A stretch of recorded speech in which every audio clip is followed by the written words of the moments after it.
हमारी एक बात सार्वजनिक रूप से सुनिए। गुरु प्राप्त होने के बाद में बदले नहीं जाते। जीवन में सद्गुरुदेव, दीक्षा गुरुदेव एक ही रहते हैं। अब उन गुरुदेव आपको एक मंत्र दें, एक नाम दें, एक शब्द दें, पूरे नियम बतावें या बिल्कुल कुछ ना बतावें, ये सब उनकी इच्छा पर निर्भर करता है। आप उस परंपरा में आ गए हैं, जितना बताया गया उसको पालन कर लीजिए। अब उन पर संशय मत कीजिए, क्योंकि आजकल क्या हो गया है कि प्रभाव युक्त कई सारे वक्ता, हम जैसे भी, जिनके प्रभाव में लगता है कि इनसे दीक्षा लेनी चाहिए, इनको गुरु बनाना चाहिए। हमारे वाले जो गुरुजी हैं बहुत बचपन में दी थी, अब हमको याद भी नहीं है, अब क्या करें। ऐसा नहीं, आपके सदगुरु चाहे जैसे हैं, उन्होंने एक शब्द भी आपको दिया है तो उसको स्वीकार करके उन पर पूर्ण निष्ठा रख के चलिए आगे। आप जिस दिन उन पर संशय करने लगते हैं उसी दिन आपका पतन प्रारंभ हो जाता है। प्रयच्छति गुरु प्रीतो वैकुंठम योग दुर्लभम, श्रीमद् भागवत के महात्म्य में कहते हैं कि गुरु की प्रसन्नता शिष्य का प्रथम दायित्व है। बाकी के सारे नियम करना, साधन करना, जप करना बाद का विषय। प्रथम जो हमारे गुरु हैं वो हमसे प्रसन्न रहें, हमारी क्रिया से, भावना से, विचारों से, व्यवहार से वो प्रसन्न रहें। अब वो चाहे जैसे हों। पूज्य गोरीलाल कुंज वाले महाराज जी एक बार कह रहे थे कि मेरे सदगुरुदेव दुनिया के सबसे श्रेष्ठ महापुरुष हैं। ये बुद्धि रखनी चाहिए। हम कथा किसी की भी सुने, हम किसी की भी कथा में जाएं, किसी के भी प्रभाव में आए, किसी की कथा सुन के हम में कृष्ण भक्ति जगे, ये बात एक अलग विषय है। लेकिन फिर भी हमारे सदगुरुदेव की ही कृपा है कि ये व्यास जी हमको कथा सुना रहे हैं। इन व्यास जी की कथा से हमको ठाकुर जी प्रिय लग रहे हैं, या इन महाराज जी के प्रति हमारा बड़ा समर्पण बन रहा है। ये भी हमारे गुरुदेव की कृपा है। अपने गुरुदेव का त्याग मत कीजिए। उनके बताए हुए मार्ग, मंत्र और जितनी विधि है, बहुत बताई तो बहुत, कुछ नहीं बताई तो कुछ नहीं, फिर भी मेरे सदगुरु श्रेष्ठ हैं। उन्होंने जो कृपा की है उससे सब मिलेगा। हमने कितने उदाहरण ऐसे देखे हैं भक्त चरित्रों में, जहां पर गुरुदेव ने कोई बहुत नियम। अब ध्रुव जी महाराज को नारद जी ने केवल 12 मंत्र दिया। नमो भगवते तुभ्यं वासुदेवाय धीमहि प्रद्युम्नाय निरुद्धाय नमः संकर्षणाय च। बस मंत्र देकर के कहा कि इससे भगवान को भजो। अब ध्रुव जी महाराज को और नियम नहीं बताए, केवल इतना ही कहा है। लेकिन ध्रुव जी महाराज मधुवन में जाके क्या कर रहे हैं? तिरात्रांते तिरात्रांते कपित्थ बदरासन, 3 रात्रि तक कुछ नहीं खाते, फिर कपित्थ फल खा करके भजन करते हैं। दूसरा महीना प्रारंभ हुआ, 6 दिन तक कुछ नहीं खाते, पत्ते और जल पी करके भजन करते हैं। तीसरा महीना प्रारंभ हुआ तो केवल जल पी करके भजन करते हैं। चौथे महीना आया तो केवल 12 दिन में श्वास लेकर के भजन करते हैं। 5वां महीना आया तो श्वास लेना बंद कर दिया, लेकिन गुरु मंत्र का त्याग नहीं किया। अब भले ही वो 12 मंत्र सार्वजनिक भगवत प्राप्ति का मंत्र है, लेकिन गुरुदेव ने दिया तो गुरु मंत्र ही है। और जब 5वें महीने में भजा है, शंख चक्र गदा पद्मधारी श्रीमन नारायण गरुण पर बैठ करके 5 महीने के अंदर आ गए और आकर के उनको दर्शन दिया। अब मेरी एक बात बहुत ध्यान से सुनिएगा। मंत्र से भगवत प्राप्ति होती है, ठीक बात है। नियम से भगवत प्राप्ति होती है, ठीक बात है। साधन से भगवत प्राप्ति होती है, ठीक बात है। पर इन सबसे ऊपर की बात यदि मैं कहूं तो गुरु के प्रति विश्वास से भगवत प्राप्ति होती है। उन पर भरोसा रखो। भरोसो दृढ़ इन चरणन केरो। सूरदास जी कह रहे हैं, दुविध आंधरो, मुझे तो दिखता भी नहीं है, मैं देख नहीं सकता, तो फिर कैसे अनुभव हो रहा है ठाकुर जी का? बोले बिना मोल को चेरो। केवल अपने गुरुदेव के प्रति, जैसे गोपियां कहती हैं ना गोपी गीत में, अशुल्क दास का, आप हमसे सेवा करा लीजिए, हमसे कथा सुनवा लीजिए, हमसे जो चाहे करवा लीजिए, हमको कोई शुल्क नहीं चाहिए उसका, हम परिश्रम करेंगे आपकी शरणागति में। ऐसा शरणागति का भाव, ऐसा विश्वास का भाव गुरुदेव का होता है, ठाकुर जी मिल जाते हैं। एक कथा सुना है, नामाचार्य श्री हरिदास ठाकुर, श्री गौड़िया परंपरा के एक बड़े आचार्य हुए श्री हरिदास ठाकुर। अभी जगन्नाथपुरी में कथा है, वहां थोड़ा और विस्तार से आपका प्रसंग सुनाने का प्रयास करूंगा। 3 लाख नाम रोज करते थे, और जब तक 3 लाख हो नहीं जाता था तब तक सोते नहीं थे। आप कहोगे महाराज जी 3 माला करने में तो नींद आने लगती है।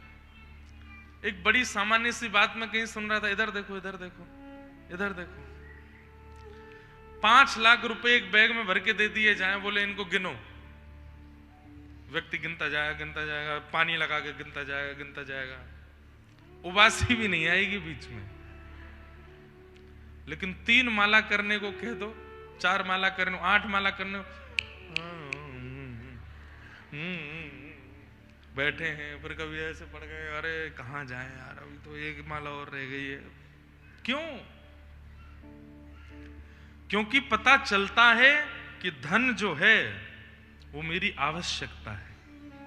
ये धन जो है, इससे मैं वस्तु ले सकता हूं, इससे मैं ये प्राप्त कर सकता हूं, इससे मैं ये अपनी इच्छाएं पूरी कर सकता हूं, इसलिए उस धन के प्रति आलस्य नहीं।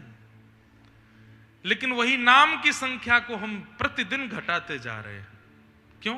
क्योंकि उसको आवश्यकता माना नहीं हमने। नामाचार्य हरिदास ठाकुर का नियम था, प्रत्येक दिन 3 लाख नाम करते थे। प्रत्येक दिन व्यक्ति यदि 3 लाख नाम करे तो 1 महीना में कितने होंगे? कितने होंगे? प्रत्येक दिन 3 लाख नाम करे तो 1 महीना में कितने हो जाएंगे? कितने? लेकिन हरिदास ठाकुर जी 1 महीने में 1 करोड़ नाम करते थे। आप कहोगे महाराज जी संपट कैसे बैठा? तो हरिदास ठाकुर जी क्या करते थे, जैसे ही महीना का अंतिम 7 दिन आते थे तो अपना नाम बढ़ा देते थे। बोले 90 लाख की संख्या उचित नहीं, 1 करोड़ होना चाहिए। और फिर उसमें ज्यादा ज्यादा करते थे, ज्यादा ज्यादा करते थे। 3 लाख नाम करने में स्थिति यह थी कि 24 घंटे में से 20 घंटे तो केवल भजन चलता था, बाकी के 4 घंटे में सोना, खाना, पीना, स्नान करना, तिलक स्वरूप करना, आदि आदि सब कुछ 4 घंटे में।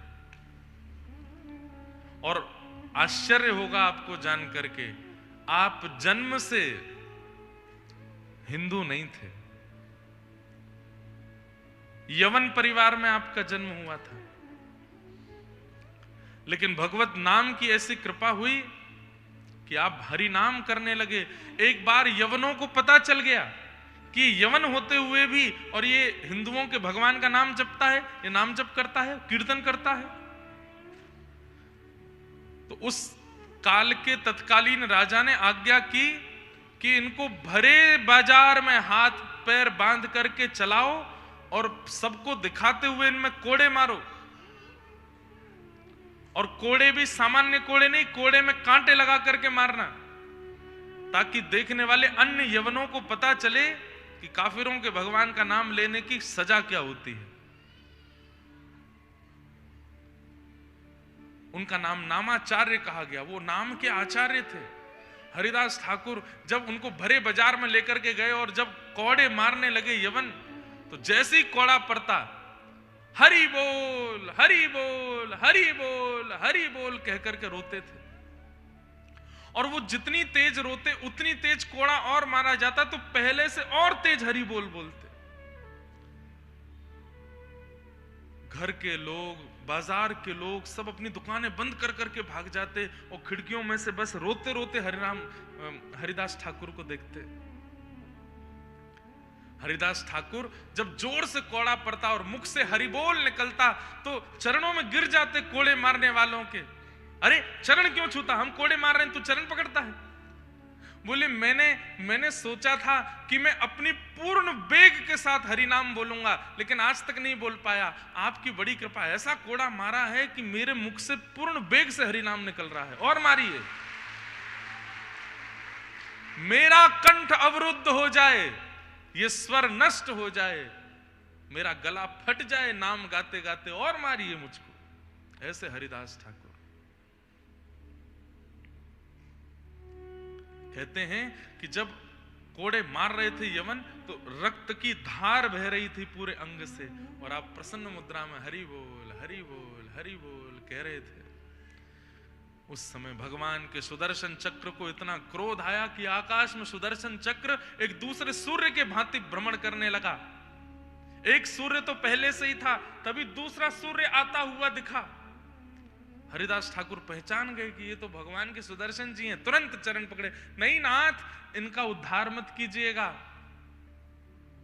इनको नष्ट मत कीजिएगा। सुदर्शन जी बोले, कैसे ना करूं, भगवान के नाम गाने वाले को इतनी बुरी तरह मार रहे हैं। तो हरिदास ठाकुर कहते हैं कि नाथ, ये सतयुग नहीं है, द्वापर नहीं है, त्रेता नहीं है, ये कलयुग है। कलयुग में उद्धार नहीं, स्वीकार करना है। कलयुग में मारना नहीं है, कलयुग में तारना है। नाथ, इन सब पर कृपा करो। हमें कोई अपशब्द बोल दे तो हम उसकी FIR दर्ज कराने पर तुले रहते हैं। अब आप सुनकर के हंसेंगे, ऐसे ऐसे लोग हैं संसार में। हमको घर पर आमंत्रण दिया, ऐसे ही चलते चलते, हमारे घर आइए, मैंने कहा देखेंगे। अरे नहीं आइए, मैंने कहा देखेंगे, प्लीज बनाइए ना। मैंने कहा हमारे इतने क्रम रहते, मैं थक जाता हूं, नहीं आ पाऊंगा। नहीं पहुंच पाए घर तो हमारे नाम से FIR कर दी। घर नहीं आए, चलो FIR हो गए तुम्हारे नाम। इतने खतरनाक लोग हैं संसार के, और यही कलयुग है। आप मेरी बात मानो तो आप अच्छे, नहीं मानोगे तो मैं तुम्हारी जीवन को बर्बाद करने में कोई कसर नहीं छोड़ूंगा। पर ऐसों को ठाकुर जी देखते हैं, क्या करना है उनके साथ। और ये महाराज जी बिल्कुल सत्य बात है, धमकी दे रहे हैं। बोले तुम्हारे नाम FIR करेंगे, हमारे घर क्यों नहीं आए? क्यों? हमारे बच्चे, परिवार और हमारी जो सब बाट देख रहे थे आपकी। अरे तो हमने कही थी समय नहीं है भाई, कैसे आए? बहुत विचित्र है संसार। लेकिन हमने नियम लिया महाराज जी, इस बार 20 जुलाई को हमको 10 वर्ष कथा करते हुए हो रहे हैं। 20 जुलाई को, 20 जुलाई को है कहां? हम ऑस्ट्रेलिया से आएंगे कथा करके। गुरु पूर्णिमा का उत्सव है इसी हॉल में। 21 या 22 तारीख से गुरु पूर्णिमा का, 20 से ही है, पता नहीं, शायद गुरु पूर्णिमा का उत्सव है। पूज्य गुरुदेव भगवान की कथा होगी। संध्या के सत्र में हम थोड़ी देर कुछ प्रवचन करेंगे। इस बार हमने लिया है कि एक 10 पॉइंटों का एक नियम बना रहे हैं अपना, सार्वजनिक रूप से सबको बता देंगे, और उन नियमों में ही अब आगे कथाएं चलेंगी।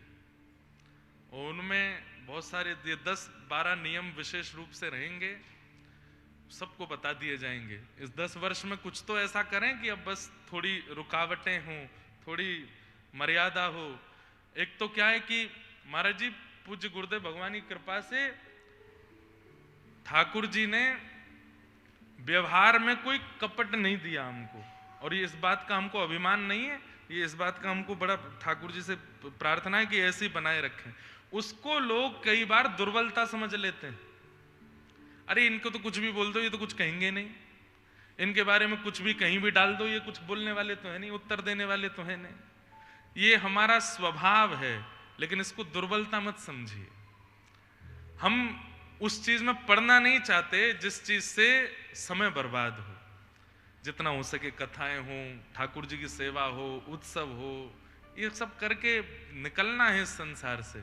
पर लोगों ने भी अति मचा रखी है, और बहुत सारी व्यवस्थाएं थोड़ी ऐसे हो जाती हैं। तो उन सबका इस बार जुलाई में 10 वर्ष की पूर्णता पर नियम बन जाएंगे 10। उन्हीं नियमों में ही हमको आगे रहना है, क्योंकि लोग बाग तो कुछ भी करने लगते हैं। फिर नामाचार्य हरिदास ठाकुर को कोड़े मारे जा रहे हैं और वे सुदर्शन जी महाराज प्रत्यक्ष खड़े हैं, उनसे कह रहे हैं इनको मत मारिए, इनका उद्धार कीजिए, हे नाथ ऐसी कृपा कीजिए। मैं भी तो यवन था, मैं भी तो यवन कुल में जन्मा था, जब मेरे अंदर हरि नाम के प्रति इतनी प्रीति आ सकती है तो ये भी यवन है, आप कृपा करिए सुदर्शन जी महाराज, इनको भी हरि नाम गवा दीजिए, मारिए मत, उद्धार मत कीजिए, स्वीकार कीजिए, मारो मत, तारो। ऐसे नामाचार्य हरिदास ठाकुर। कोई फर्क नहीं पड़ा, एक कुटिया बना करके रहने लगे, वहां बैठ करके अपना भजन करते थे, संध्या में थोड़ी देर के लिए बाहर आते थे, सत्संग करते थे, बड़ी भीड़ होती थी और लोग बाग देखते थे। अब भीड़ वालों से ही दिक्कत है संसार को कि कहां भीड़ क्यों हो रही है इनकी कथा में, भीड़ क्यों हो रही है इनके पास में। यवनों ने फिर से एक योजना बनाई, बोले कोड़े से तो कोई फर्क पड़ा नहीं, अब दूसरी योजना बनाओ। तो दूसरी योजना क्या बनाई, पास के गांव की एक वैश्या को बुलवाया और उसको खूब सारा धन दिया और कहा कि इनके चरित्र पर लांछन लगवाओ, तुम करोगी ये काम। वैश्या बोली ये तो मेरे बाएं हाथ का खेल है, मैंने कितने महात्माओं के जीवन उजाड़ दिए, कितने लोगों के घर बर्बाद कर दिए, ये करने में तो मैं निपुण हूं। जाओ। हरिदास ठाकुर कुटिया में बैठे हैं, नाम कर रहे हैं, हरे कृष्ण कृष्ण कृष्ण हरे हरे, हरे राम राम राम हरे हरे। वैश्य आकर के सामने बैठ गई। हरिदास ठाकुर समझ गए कि किस भावना से आई है। उसको बोले देवी आप जिस भावना से आई हैं मैं पूर्ण करूंगा, आप जिस काम से आई हैं मैं वो पूर्ण करूंगा, लेकिन मेरा नियम है 3 लाख नाम का, ये पूरा हो जाए तब तक बैठी रहना। वैश्या बोली ठीक है करो। हरिदास ठाकुर नेत्र बंद करके नाम कर रहे हैं और प्रत्येक नाम जैसे एक बार हरे कृष्ण कृष्ण कृष्ण हरे हरे, हरे राम राम राम हरे हरे, एक मंत्र से प्रार्थना करते हैं कि सामने जो आई है इसकी बुद्धि परिवर्तित कर दो। फिर दूसरा तीसरा ऐसे नाम करने लगे। करते करते 1 घंटा 2 घंटा 3 घंटा 4 घंटा 8 घंटा 10 घंटे 12 घंटे 15 घंटे नामाचार्य हरिदास ठाकुर तो नेत्रों से अश्रुधार और एक मुद्रा में बैठे। और वैश्य कभी ऐसे बैठे, कभी ऐसे बैठे, कभी ऐसे बैठे। बोले क्या हो रहा है, अभी और कितना रह गया है, 1.5 लाख हो गया है, अभी अभी थोड़ा सा और बचा है, 1.5 और बचा है। बोल अभी 1.5 और करोगे, अरे बाद में कर लेना। नहीं नहीं मेरा नियम हो जाए, जैसे किसी का स्नान का नियम है, किसी का ध्यान का नियम है, किसी का प्रसाद का नियम है, ये मेरा भोजन है, जब तक नहीं करूंगा मैं करूंगा आपकी इच्छा पूर्ण, पर ये नाम पूरा होने दो। रात हो गई। वैश्या बोली मुझे तो नींद आ रही है, मैं जा रही हूं। बोले हाँ ठीक है चली जाओ, कल आ जाना, हाँ जल्दी सुबह आ जाना। जय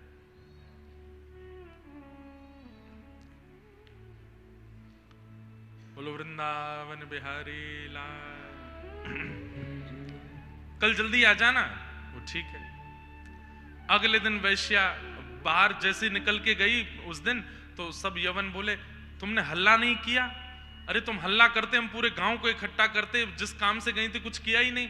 बोले अरे वो नाम ही नहीं छोड़ रहे हैं, 1.5 लाख नाम तो मेरे सामने बैठे बैठे किया, अभी कह रहे 1.5 और बचे हैं। लेकिन उन्होंने कल सुबह जल्दी बुलाया है, आज नहीं हो पाया काम, कोई बात नहीं, पहचान तो हो गई है, थोड़ा पहले दिन थोड़ा पहचान होनी चाहिए, एक दूसरे को देखना चाहिए, मन बनाना चाहिए, अब कल हो जाएगा काम।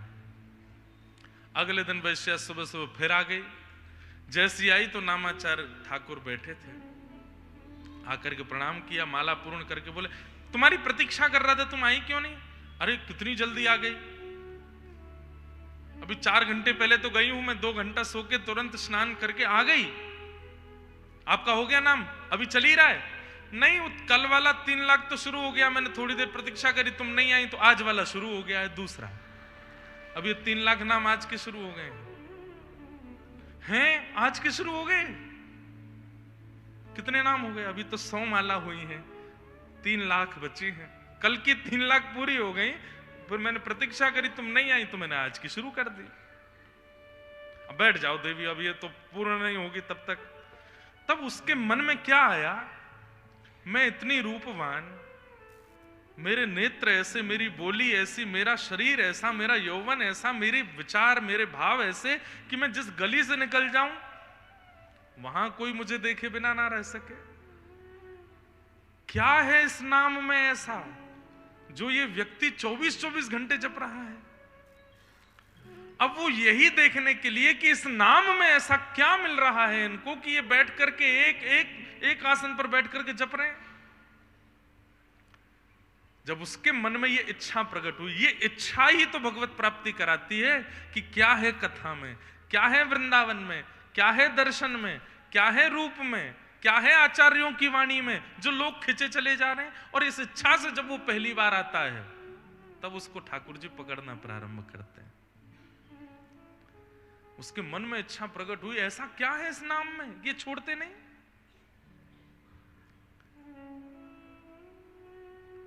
और हरिदास ठाकुर तो मन ही मन कर ही रहे थे कि इस नाम का प्रभाव इसका मन परिवर्तित हो, इस नाम का प्रभाव इसका मन परिवर्तित हो। दूसरे दिन भी 8-9 घंटे प्रतीक्षा करने के बाद जब घर गई, फिर से यवनों ने कहा तूने आज भी अल्लाह नहीं किया। अरे वो नाम ही नहीं छोड़ते, क्या करूं। और अब क्या हुआ, बहुत ध्यान से सुनिएगा बंधुओं, एक बड़ा मतलब प्रेरणादायक कथा है ये। आज वो वैश्या जब लौट करके घर गई तो आज उसको ग्लानि हुई पहली बार अपने किए की, कि मैंने आज तक किया क्या। लोगों के घर बर्बाद किए, अनेकों को अपना बनाने का प्रयास किया। क्या मेरा जन्म इसी के लिए हुआ था? क्या मैं इसी के लिए संसार में आई हूं कि अपने रूप का, अपने तन का, अपने भाव का, अपने मन का सबका विक्रय कर दूं मैं? इसी के लिए संसार में आई हूं।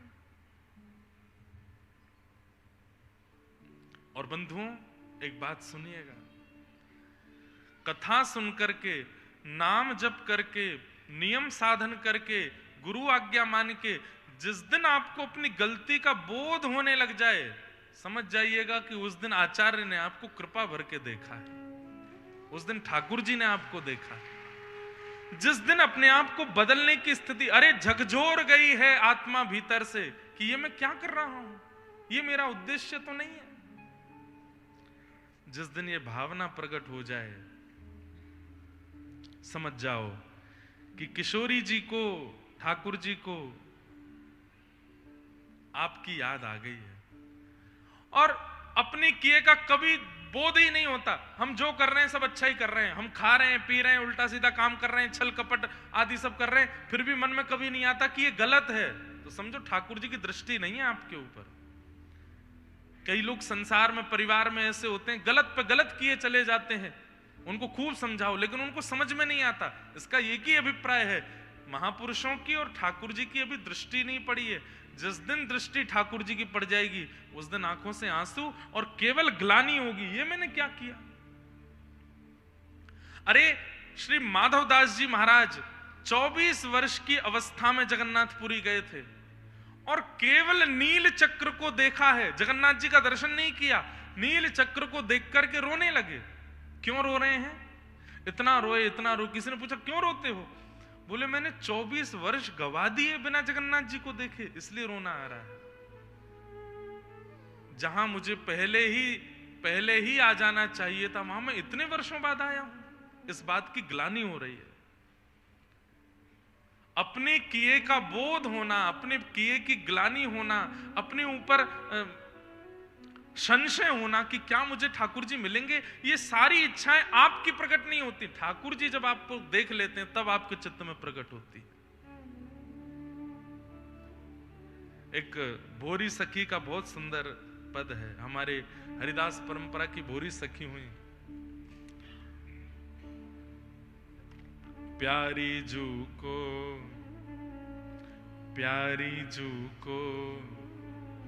मेरी सुध कौन करावे, प्यारी जू को मेरी सुध कौन करावे, प्यारी जू को मेरी सुध कौन करावे, प्यारी जू को मेरी समझ में आ रही है बात? श्री प्रिया जी को मेरे बारे में कौन बताएगा? वो मुझ पर कब दृष्टि डालेंगी? वो मुझे कब देखेंगी? सब लोग इधर देखो, कुर्सी पर बैठने वाले, सोफा वाले, सब इधर देखो, ध्यान से कथा सुनो। मैं तो ऐसा नहीं कि प्यारी जी, प्रिया जी, श्री जी मुझ पर दृष्टि डालें। कोई तो जाओ और जाकर के उनको मेरे बारे में बता दो, ताकि उनकी दृष्टि मुझ पर पड़े। श्री प्यारी जी को मेरी सुध कौन करावे? प्यारी जी को मेरी सुध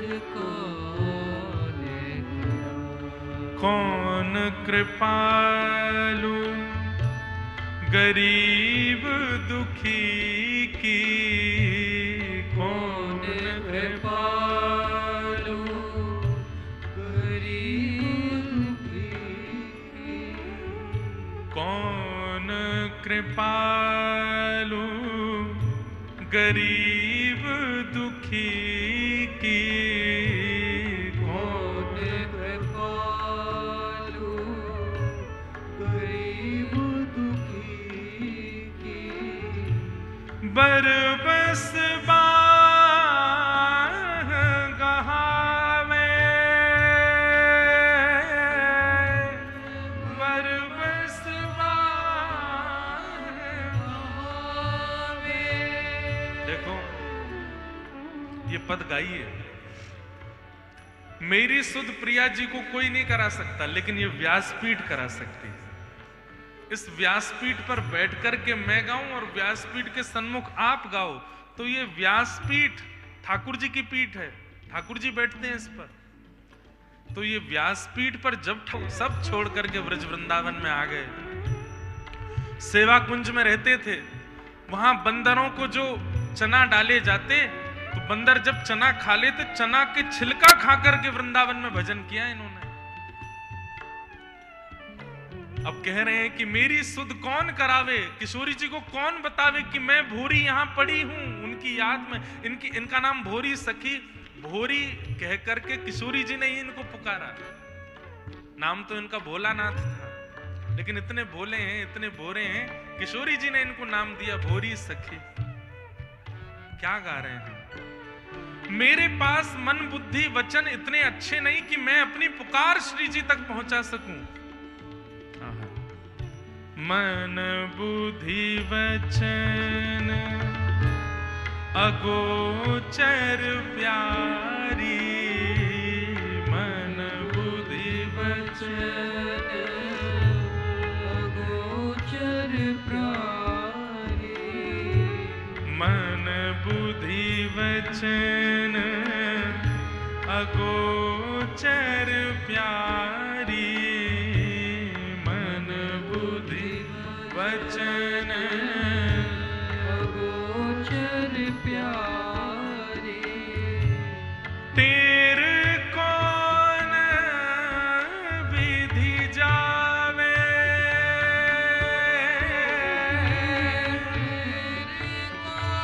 मेरी आवाज कैसे पहुंचेगी आप तक? हाँ मेरी तेरे कैसे जावे, मेरी कौन विधि जावे। तब कहते हैं एक आश है, एक उम्मीद है, जिनको भजने से मेरी वाणी किशोरी जी तक पहुंच जाएगी। किनको? श्री हरिवंश चंद्र बने भोरी, श्री हरिवंश चंद्र बने भोरी, श्री हरिवंश चंद्र बन भोरी, श्री हरिवंश चंद्र बन भोरी।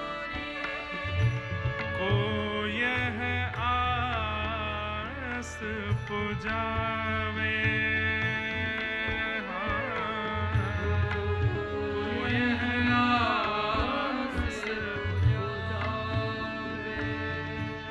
प्यारी जू को मेरी सुध कौन करावे,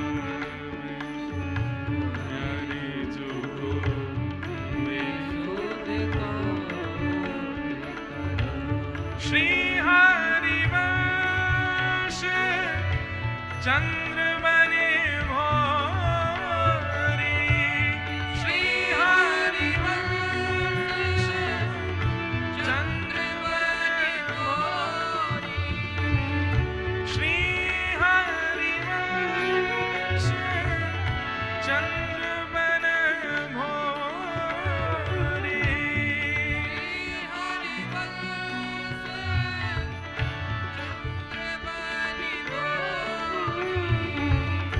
को यह आस पुजावे,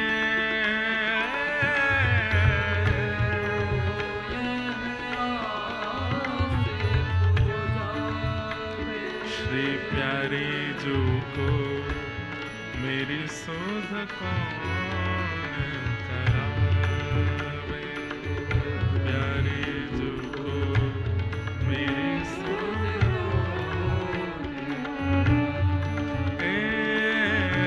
प्यारी जू को मेरी सुध कौन करावे, प्यारी जू को मेरी सुध कौन करावे। कौन जानता है उस वैश्या को, लेकिन 3 लाख नाम नित्य गाने वाले हरिदास ठाकुर अपने प्रत्येक नाम में कह रहे हैं कि इस पर कृपा करो, इस पर कृपा करो, इस पर कृपा करो।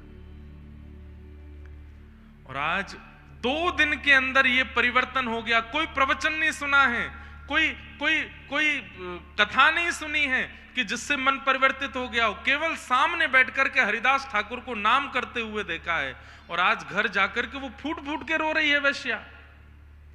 और आज पहली बार उसको ग्लानि हो रही है कि मैंने गलत किया।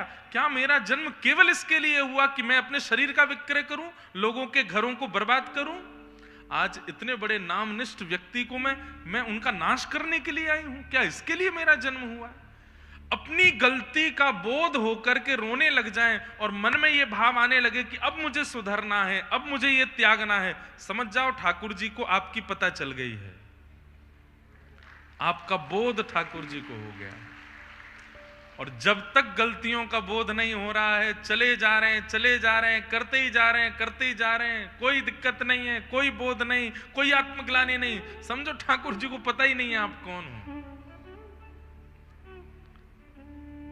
वैश्या दौड़ करके आई है आज हरिदास ठाकुर के चरणों में, और बस रोते बिलखते हुए कह रही है कि इस अधम पर कृपा करो, मेरा जन्म व्यर्थ हो जाएगा, मैं नरकों में पड़ी रहूंगी, 84 लाख योनियों में अपना जीवन गंवाना पड़ेगा। नाथ, अब आप ही हैं जो मुझ पर कृपा कर सकते हैं।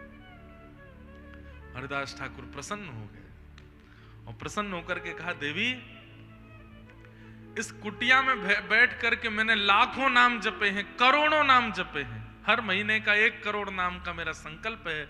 मैं कितने सालों से इस कुटिया में रह रहा हूं। अब तुम पर कृपा ऐसी होगी, तुम नाम करो और इस कुटिया में अब तुम रहो, मैं यहां से जा रहा हूं। और हरिदास ठाकुर वहां से चले गए, उस वैश्या को वो कुटिया दे गए। वैश्या उस कुटिया में बैठ के भजन करने लगी। वो यवन सब ढूंढने लगे, भैया यहां द्वार पे जो बोल रहे हैं धीरे धीरे बोले, बिल्कुल हल्ला नहीं करें।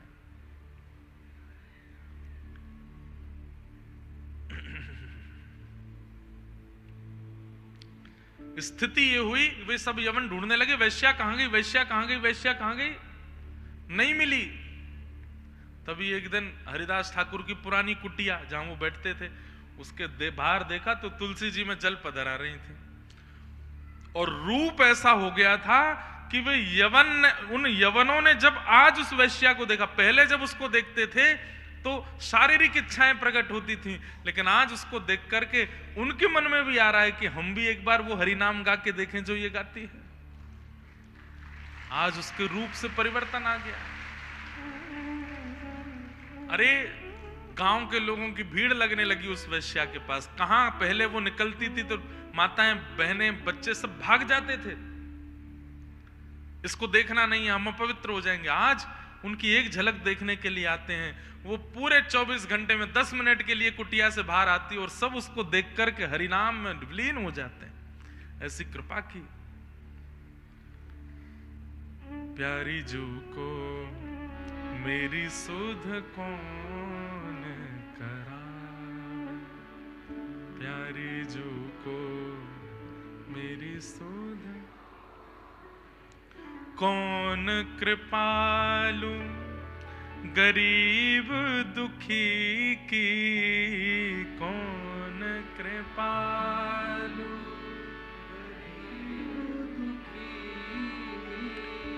बरबस बाह गहावे,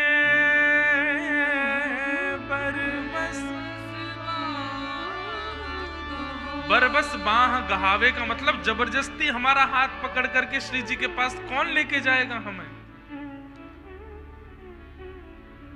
कहां मैं कहूं अलबेली राधा, कहां मैं कहूं अलबेली राधा, समझत ही अकुलावे, समझत प्यारी जू को मेरी सुध कौन करा, प्यारी जू को मेरी वाणी तो नहीं पहुंच सकती, मन बुद्धि वचन अगोचर प्यारी, मन बुद्धि वचन अगोचर प्यारी, टेर कौन विधि जावे, मेरी आवाज कैसे पहुंचेगी उन तक। अरे एक आसरा है, श्री हरिवंश चंद्रबन भोरी, श्री हरिवंश चंद्रबन भोरी, को यह आस पुजावे,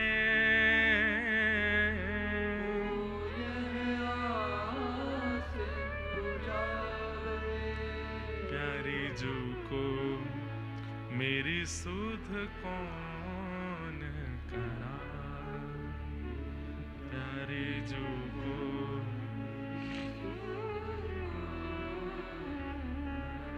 ये व्यासपीठ कराएंगी, ये व्रज के आचार्य चरण कराएंगे, संत जन कराएंगे आपकी सुध, लेकिन उसके लिए उनके अनुकूल बनो। प्रिया जी के अनुकूल तो हम नहीं बन सकते, ठाकुर जी के अनुकूल तो हम नहीं बन सकते, आचार्यों के अनुकूल बन जाएं, महापुरुषों के अनुकूल बन जाएं, वैष्णवों के अनुकूल बन जाएं, ब्रजवासियों के अनुकूल बन जाएं। ये प्रार्थना अगर कर दें तो संभव है। हमारी टेर पहुंचाई थी हमारे आचार्य चरण, हमारे पूज्य पिताजी के गुरुदेव भगवान श्री रामानुज प्रपन्नाचार्य गुरु जी ने।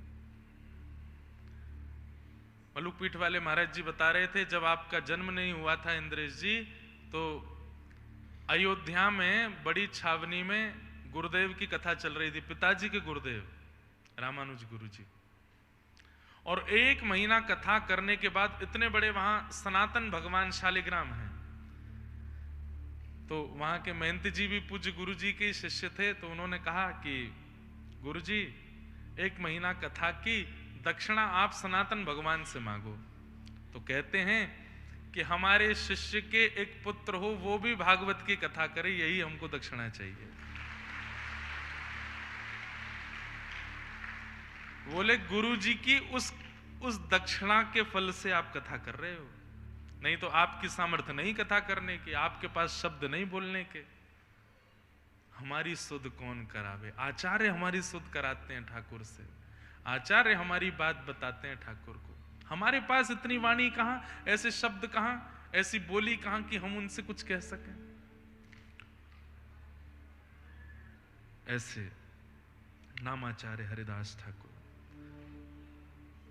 श्रीमद् भागवत के प्रथम स्कंद के प्रथम श्लोक में हम लोग प्रवेश करें। जन्मा